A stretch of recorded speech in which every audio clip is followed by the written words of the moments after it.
Hello killers and victims, it's Douglas here at Drownboy Productions, and I've just finished watching the new Scream movie. Normally I would want to wait to review a movie until I've seen it multiple times or until it's come out on DVD or Blu-ray so I can pay attention to all the little nitty-gritty details in the background, but I've only seen this movie once, so this review is going to be based off of my initial reactions only.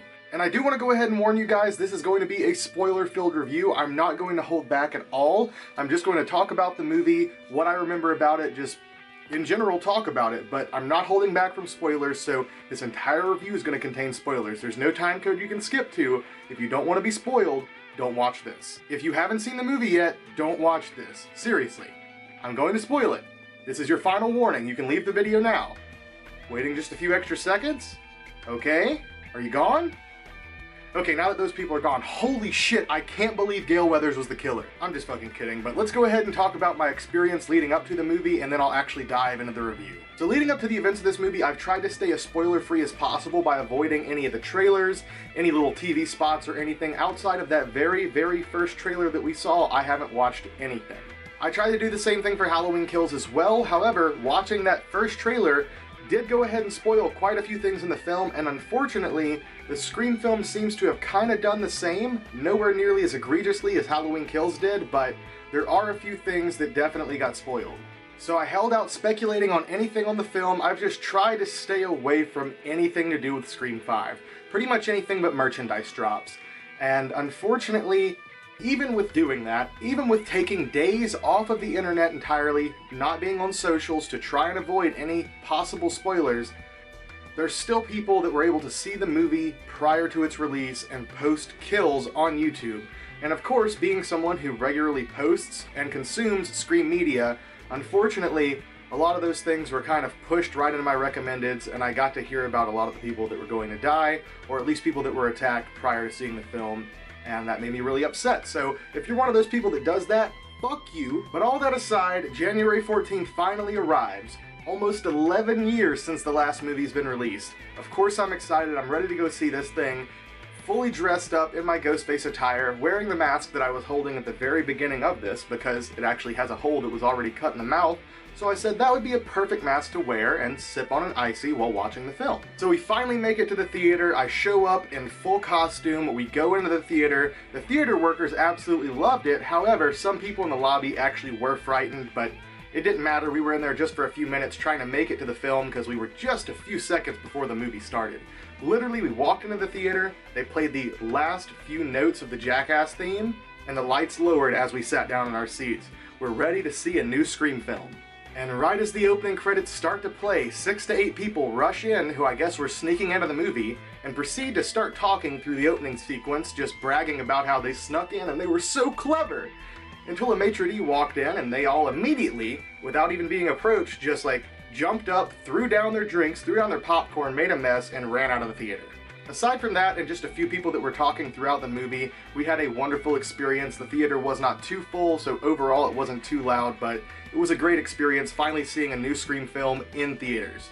Now to speak about the film itself, and yet again guys, this is going to be very spoiler heavy, no holdbacks. The movie opens with a young girl home alone receiving some very odd text messages which turn into some very strange phone calls. And I gotta say, I love this opening phone conversation because for the first time, I think in a sequel period, we get to hear that soft, seductive, playful voice from Ghostface rather than just the menacing, threatening voice that we tend to hear when Ghostface is calling victims.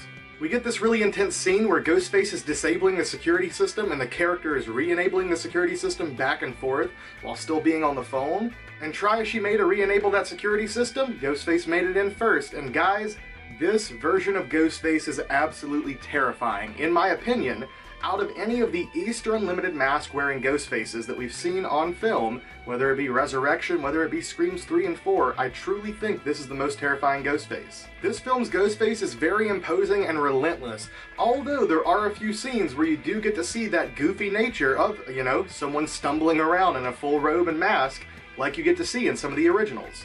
And with this opening scene, this movie breaks the mold of the previous films because in all of the previous films, it begins with a phone call and a victim getting slaughtered. However, during this intro, the victim survives. Next we get hit with a title card and then an establishing shot of the sister of the first victim, Sam Carpenter, who we then see approached by her boyfriend, Richie, who of course is played by Jack Quaid.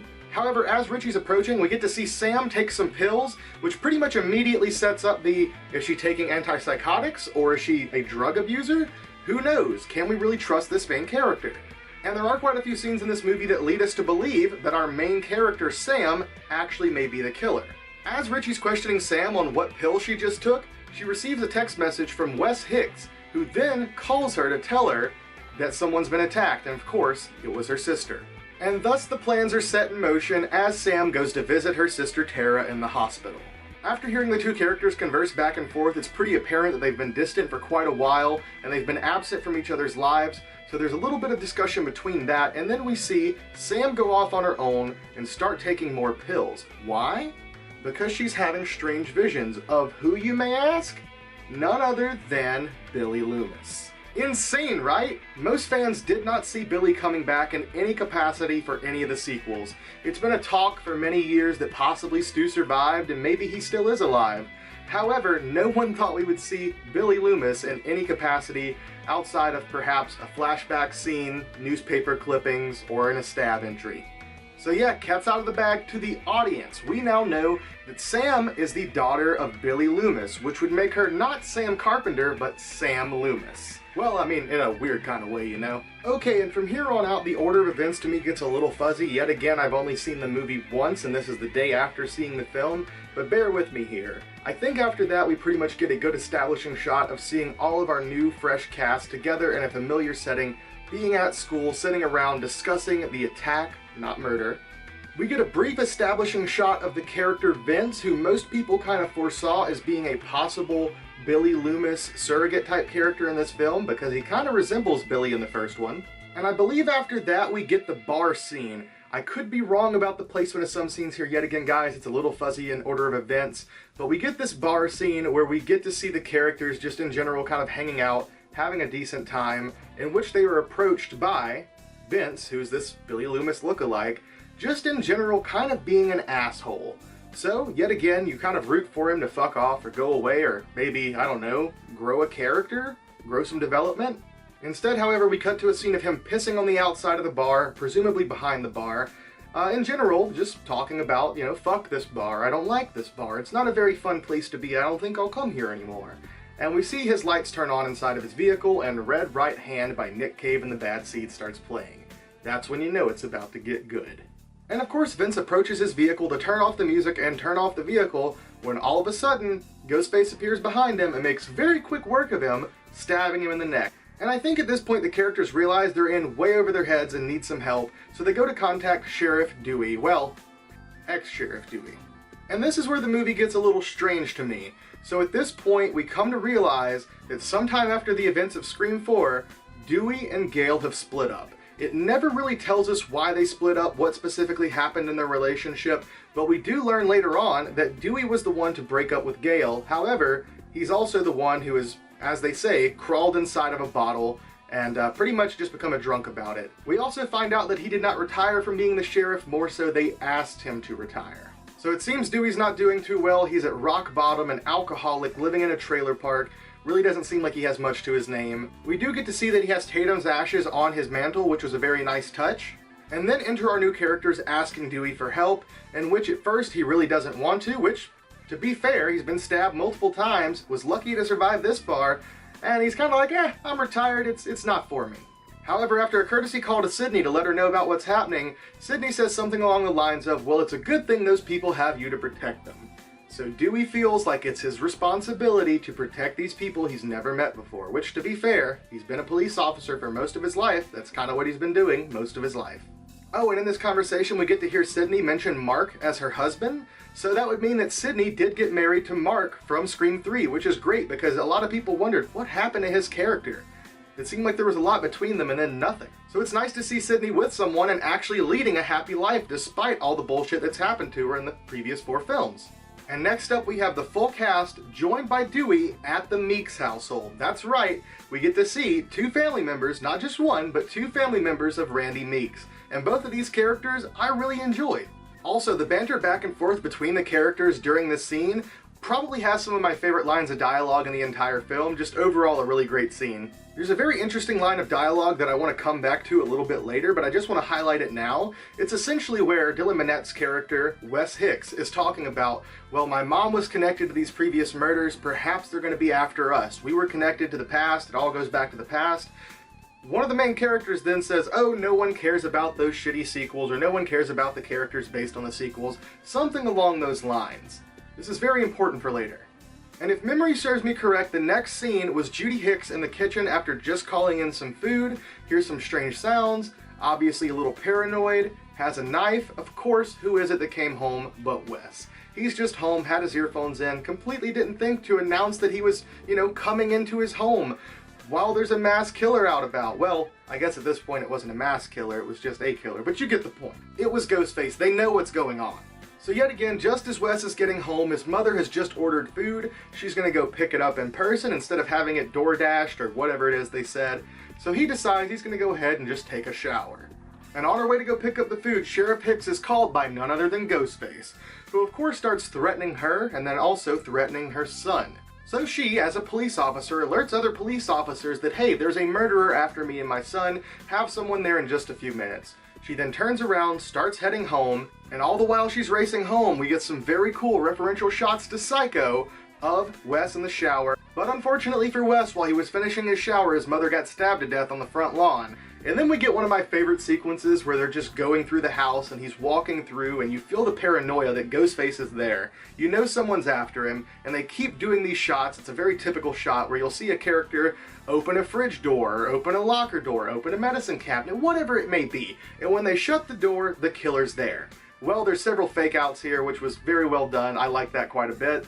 We think that he's going to find her body, but instead all he finds is Ghostface. And guys, yet again, most of the kills in this movie were absolutely brutal, but I will say, I think Wes's death might be the most brutal in my opinion, or at least one of the most gruesome.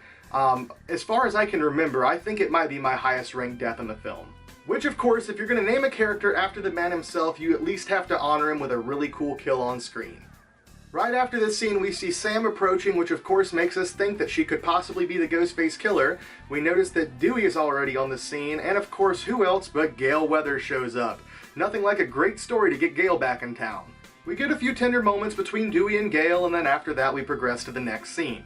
So with most of the police being distracted by what's happening at the sheriff's house, that leaves Tara completely open to a Ghostface attack in this completely empty, or seemingly empty, hospital that she's in. And I gotta say, I love virtually everything about this hospital scene. Everything from Tara being wounded and having to wheel herself down the hallway with that hand wound. Ooh, that had to hurt. The fact that when Richie's attacked, he's just sliced across the arm, seemingly like Jill. Whereas in every other scene where we see the Ghostface killer go to attack someone, they're really going for the throat. They're trying to stab them, they are trying to maim them immediately. This Ghostface doesn't really seem to care as much about toying with their food as they do just slaughtering them. They're definitely after a few people and they have a plan here, but really, murder's the main agenda. Now, I think that this scene is one of the very first things that kind of hints us to who the killers may be, because we see this very interesting scene where the killer is just walking right behind Tara, who can just barely wheel herself down the hallway. Meanwhile, Richie's laying unconscious, I guess, after being sliced on the arm. So if the killer had just the intentions to murder both of them from the start, why wouldn't the killer go after the person that's completely abled, not disabled due to their injuries, who could just get up and fight back or thwart their plans at any time? It seems to me at that point you would kind of realize, why wouldn't you do more to injure the person who's down, whereas you have someone that literally could not escape you, they could not run away, and Ghostface knows this. So, yet again, just another little hint as to who the killer is. But Sam successfully keeps the killer on the line long enough to buy Tara a little bit more time and buy Dewey the time for the elevator to open so that he can unload a few rounds into the chest of Ghostface. Now, here's where things get a little convoluted. See, we all love Officer Dewey. We know he's made mistakes in the past, but this is someone who's been through so freaking much as a police officer, as well as a survivor of these past 4 films. You would think he would have enough sense in this situation. Like, literally, it didn't make any sense to me. I have no problem with the fact that they killed the character, which if you guys are watching this, hopefully, yet again, this is full of spoilers. I don't really have an issue with the fact that they killed Dewey. It's in the way that they killed him. It was just this complete, really poorly thought out lapse of judgment. You have Ghostface laying there in front of you where there's multiple people viewing this killer. Instead of helping someone up and walking across the room to push them just a few feet into an elevator they were going to walk into anyway, there was no purpose for Dewey to not just empty the rounds out of his revolver, reload right there, and then shoot the killer in the head. I feel like that's what a true written Dewey would have done. Yet again, it could be that David Arquette was kind of done with the franchise. I don't know why they wrote this character's death to be this way, but still, it happened. It was a very impactful death, very well done, and they definitely go out of their way to show us there's no way Dewey's surviving this one. But like I said, it just seems like some very poor judgment from the character, at least in this scene, but what can you do? So after Dewey's been dispatched for the last time, we have Gale pretty upset about his passing, obviously, because their relationship had just been in such a bad place prior. Seemed like they were maybe trying to talk about things, maybe try to fix something, but now it's entirely too late. They'll never get that opportunity. And we also have Sam there to care after her sister, who of course was already in a hospital and is now still in a hospital. And during this hospital scene, we get to see some podcasters who are talking mad smack on Stab 8, the newest entry in the Stab franchise. Now this scene is chock full of Easter eggs, so many. Number one, of course the podcasters are played by Dead Meat, which was so fucking cool. In the sidebar of recommended videos, you'll see an interview with a survivor of the Woodsboro slayings, Kirby Reed. Kirby from Scream 4 is alive, guys. Even though we don't get to see Kirby really in the movie, it is confirmed she made it. Then if you look a little bit lower, I think there was a video saying something along the lines of, did Stu Macher really survive? I don't think it was a statement, it was more of a question, like a true crime kind of thing. So that leads us to believe maybe Stu is still out there somewhere. Maybe, maybe not. Maybe he's dead. I guess we'll see. Then of course during Stab 8 we finally get to see what that metallic Ghostface mask was all about, which most of us thought it would be from a stab sequence, and it was used during a stab sequence. A very goofy looking stab sequence at that, but this segment also causes some issues. Or at least I think so. Hear me out here, Scream fans. So in Scream 4, they had Stab 1 through 7, right? They already existed. So in this movie, they're talking about, or showing Stab 8 during this sequence, where they're reviewing the movie, shit-talking it, how goofy the sequels have gotten, whatever. So there's nothing to hint that there's anything beyond Stab 8. During an earlier sequence, when we saw Wes talking to whoever it was that mentioned, oh, no one cares about the shitty characters from those shitty sequels, or whatever it was that was said exactly, pretty much they hinted at, no one cares about the sequels. This would hint that there was a Stab sequel that was made about the events of Scream 4, obviously based on a true story. So, what movie is that? Because if we're only seeing Stab 8 and Stabs 1 through 7 existed, what Stab movie is it on? Because it would seem that obviously Stab 8 coming after Scream 4 would have been about the events of Scream 4. So I don't know, maybe a little bit of a logical problem there. I just kind of caught that, and let me know what you guys think in the comment section down below. We have Sydney show up out of nowhere because Dewey died. And she pretty much says, I came because I heard that Dewey died, or I heard about what happened. Even though, in their phone conversation earlier, Dewey said, no matter what you hear, do not come. Well, Sydney didn't listen and she came back anyway. So now Sydney's here and she and Gale are both pissed off. They're both determined that they are going to kill whoever killed Dewey. Obviously he's protected them so many times before, was a very close friend, and they know that this only ends by the killer dying. They can't run away from it, they can't go anywhere else. They understand that they are in some way implicated, so they have to bring him down. However, our new cast does not feel that way, because they're getting the fuck out of Dodge. Like Richie said, you know in the movies when the victims have an opportunity to get the fuck out? Well, this is it, and we need to get the fuck out. Or he says something along those lines. Well, he is the main one pushing for them to get the fuck out of there, which is very strange because, well, I guess aside from Sam at that point, he had the least injuries amongst them, but still he had been attacked, she had been attacked, and he thought perhaps just running would do some good, although we all know that's not what he's really thinking. So as Sam goes to leave, we get this really awkward moment where she and Sydney are face to face, and they kind of have this very awkward moment because she knows that that's Billy's daughter, and obviously, you know, Sid and Billy's relationship was kind of odd, and I'm sure it's pretty weird for Sam standing there knowing that you're looking the person in the face that slept with and then shot your dad, so Really awkward situation for the both of them, really. However, all awkwardness aside, with Sid being the person that she is, she offers Sam a helping hand, or, you know, she's willing to lend an ear, whatever it is she can do, because she understands the situation that Sam's in. However, Sam passes on teaming up with the person that killed her father and decides to go ahead and dip. But before she gets the opportunity to dip, Sid stuck a GPS to her vehicle, knowing that the killer would follow them and knowing that that would be their best chance to catch the killer, or kill the killer rather. So on their way out of town, all of a sudden, Tara realizes that she doesn't have her inhaler, and she's got to have her inhaler. She's not going to make it to the next town. She's not willing to go to a pharmacy. So they're going to have to go back. Well, they can't do that. No, absolutely not. Richie's not willing to go back. Go back there where all those people were just getting murdered? What, are you crazy? But then she remembers she had a spare inhaler over at Amber's house. Why don't we just go to Amber's house and pick it up? Thus leading us to the third act of the movie. This is where things start to get crazy. So even though they don't show the exterior of the house initially, they just show the inside party that's going on, I think it's pretty apparent to anyone who's ever watched the first Scream that the house is Stu Macher's house. We get some really fun dialogue back and forth between the Meeks characters, obviously kind of mirroring some of the stuff that happened in the first Scream film with Randy's character. Just really, really fun stuff overall.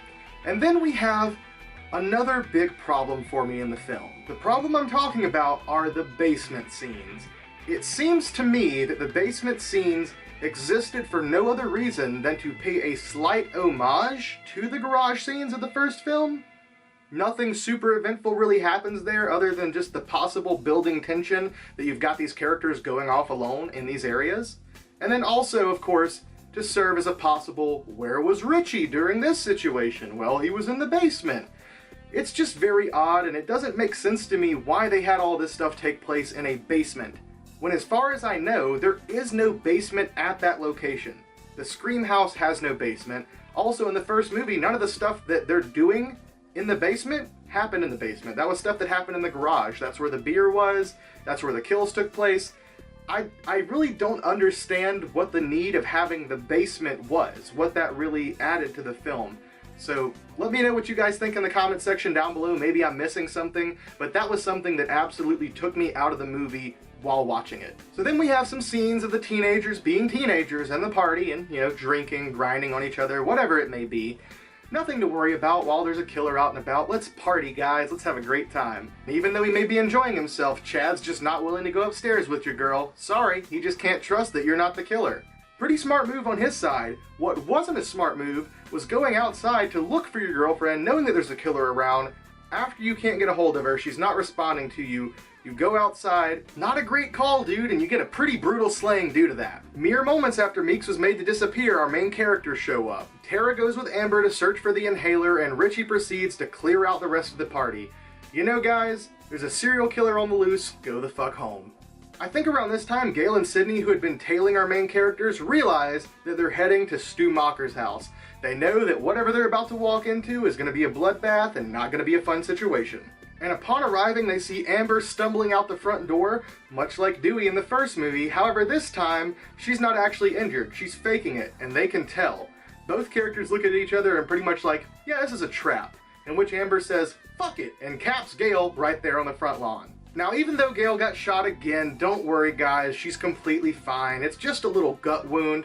Even though Sydney says she needs to go to the hospital, Gail's not worried about it. She's Gail Weathers after all. Then we get to see this scene of Sid finally re-entering Stu Macher's house, walking around the familiar property, and of course this time she's pretty well armed, but still looking around, never knowing where Ghostface might jump out. And with that, Sydney's extra careful and goes ahead and puts a few rounds through the door of the closet that she came out of to stab Billy in the first film, and then proceeds to move upstairs, putting holes through doors, never knowing who she may shoot behind it, but just knowing that whoever's in the house and mobile is probably the killer.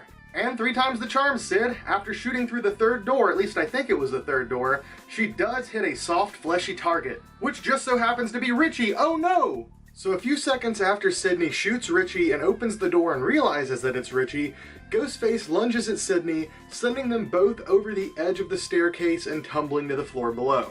Which of course sends the knife and the gun sliding across the floor away from both people, who then start scrambling towards the gun. Sydney then calls out for a little help from Richie upstairs, who unfortunately she just shot in the leg, so he's having a little trouble getting there quickly. And I can't quite remember the order of events from here. I think at this point Sam enters to try and help Sydney. Richie finally makes it down the stairs and unfortunately ends up stabbing Sam, who then realizes that, yes, all this time, Richie was one of the killers. So Dewey literally called it right off the bat. The very first thing that he sees whenever he sees Richie is, how long do you know this guy?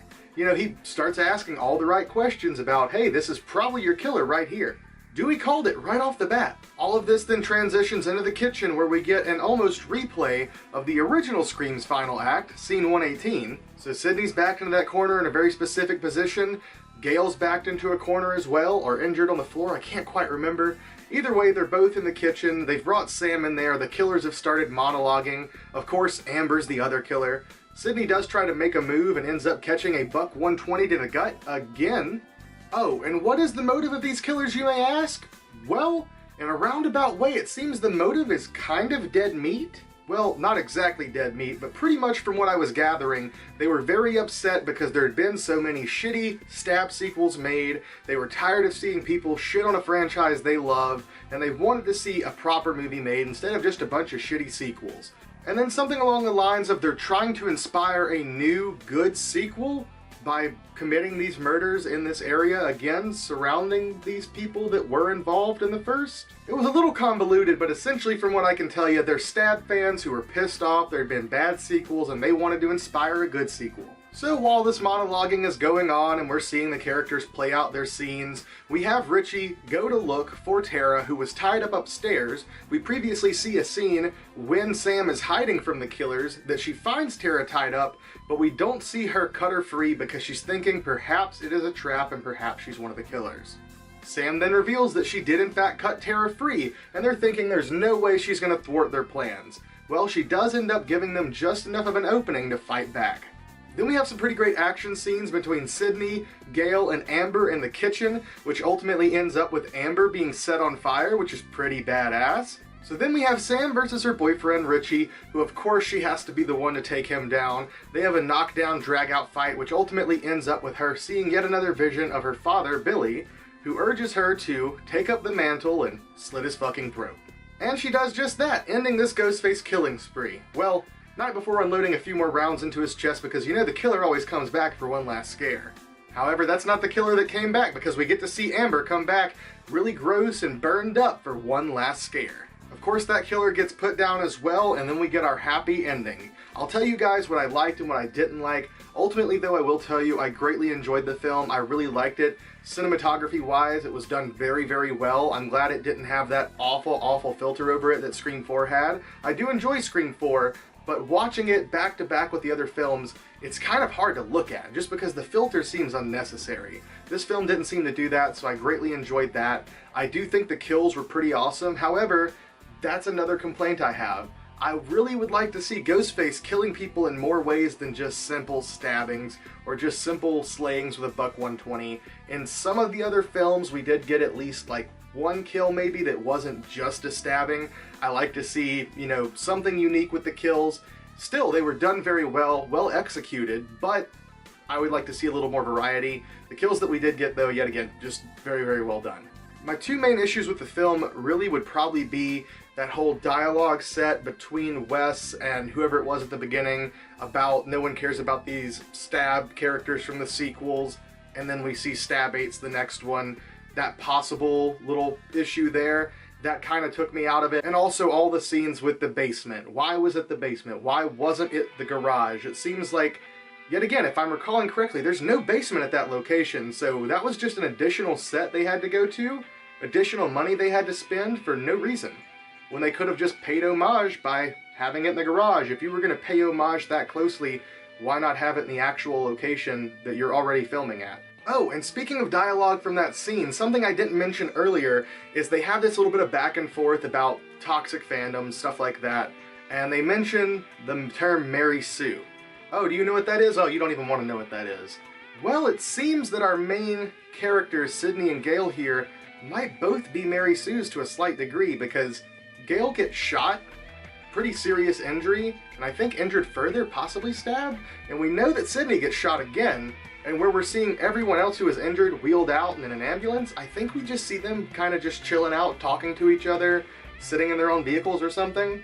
Maybe I'm remembering that wrong, but yet again, I've only seen the movie once. But another thing I didn't really care for is apparently Vince's character is related to Stu Macher somehow. Did I catch that right? They mentioned that, I think, in one line, but they don't really like hint on it anymore beyond that. There's really no character development for him. And I don't hate Vince's character, we just really don't get to see anything of him other than him just being an asshole.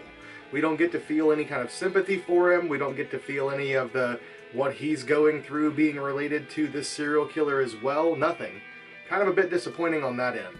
Okay, and I guess we have to address Skeet's appearance as Billy Loomis in this film. First thing seeing it, I was absolutely shocked to see him in the movie. At the same time, it made me very happy. I think most people in the theater like cheered, got really happy.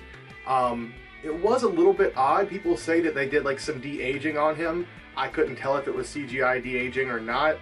Yet again, I wasn't paying super close attention to that, and I think also still during this part of the movie I was wearing my mask. So yeah, still overall, it was odd seeing him in the film, but it wasn't bad. It wasn't handled poorly. It wasn't Halloween 2 Ghost Mom levels of stuff, although I guess kind of reminiscent in some ways.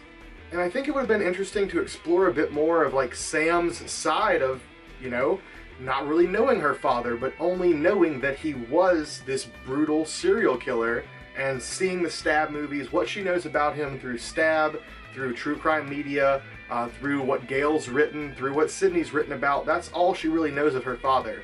So kind of an interesting aspect as well, that she would obviously only see him as a murderer. Anytime she's seeing him or having these visions or whatever it may be, it seems that he's influencing her to go cut some throats about the situation. Very odd. And that also leaves some things open for the next movie, because I do think there will be another movie.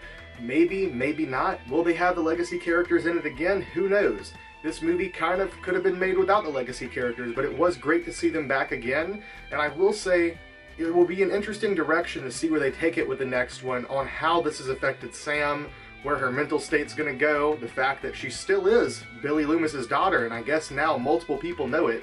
How widely it's known to the public, who knows, but I guess that could definitely inspire her to be a victim or a possible victim for future Ghostface or Ghostfaces. But that's pretty much where my issues begin and end. Overall, I really enjoyed the film. I think they did a great job. Tons of Easter eggs, so many Easter eggs. If you guys haven't seen the film, go see it, and definitely see it a second time just to try and pay attention to those Easter eggs. I know I'm going to be seeing it again.